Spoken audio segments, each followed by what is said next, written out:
So this track here is pretty special to me. The hunter called on me and the wife's anniversary and asked us to come out and track on a public piece of land that is a managed hunt. And me and the wife were all dressed up and going to dinner to celebrate our anniversary. But the wife told me, turn the truck around, go get the dog, because I was going to tell the hunter, no, we can't. You know, my wife's awesome. So this tracker is this hunter is a regular for another tracker, and the tracker offered it to me because it was an easy one, and we kind of wanted the win. He said it was a double lung, kind of high. He was elevated, 10-yard shot, complete pass through. So we show up, and there was a thunderstorm in the distance, and my dog was very stressed out.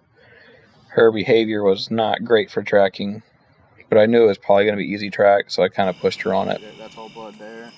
There's blood all the way over like here.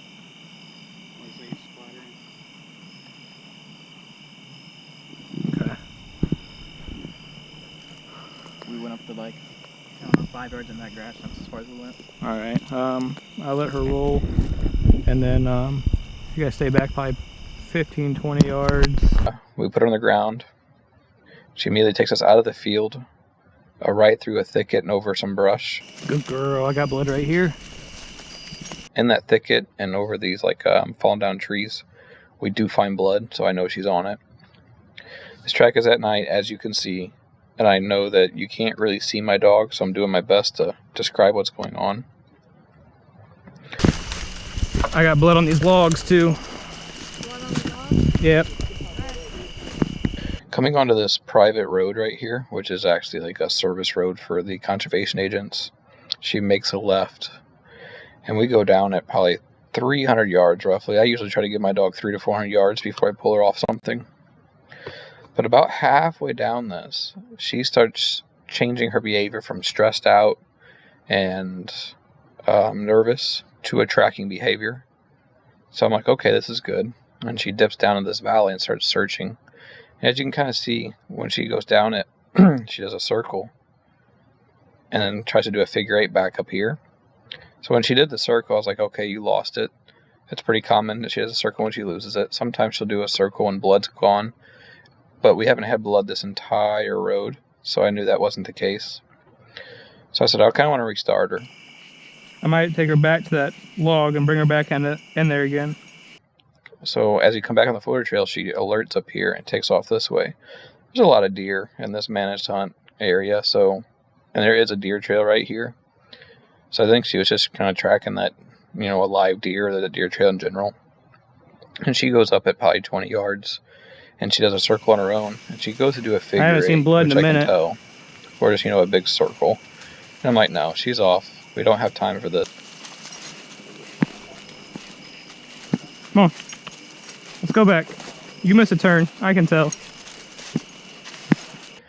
So I bring her all the way up here to do the restart. And I should have downstayed my dog. But I was kind of worried about the time. So I just kind of brought her up here and said, find it. And she immediately starts kind of taking the track the wrong way.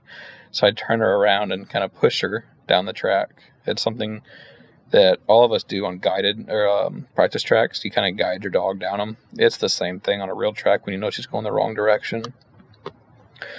So she immediately basically goes straight across the service road into this real thick stuff. I mean, this stuff is super thick.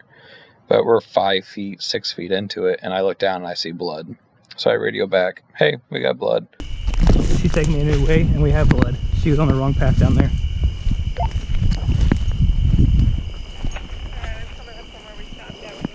And we zigzag through this thick stuff, and we do find the doe. That's a good girl. Good girl, Dee's a good girl. The deer in total, about 102 yards. Right over there. Oh, shit. Let's get over. No shit, did you find her? Yeah, there's her deer. Oh shit. That was fucking go. And I'm supposing you're not going to mount it, right? No. Okay. No, she's good. Point your light towards her. Yeah. Thank God. Good girl. Good girl, baby girl. Good girl, Diesel. Good girl. I'm really going to show you a good girl in a second. That was good girl, Diesel. Good girl. That's the first time she played tug of war that rough, too. I was like, damn, dude, this deer got real heavy for a second. So this was a great track. If you guys could like, subscribe, comment, please comment. I want to hear your comments. I really appreciate it. And check out the podcast on Spotify. Appreciate you guys watching. Have a good one.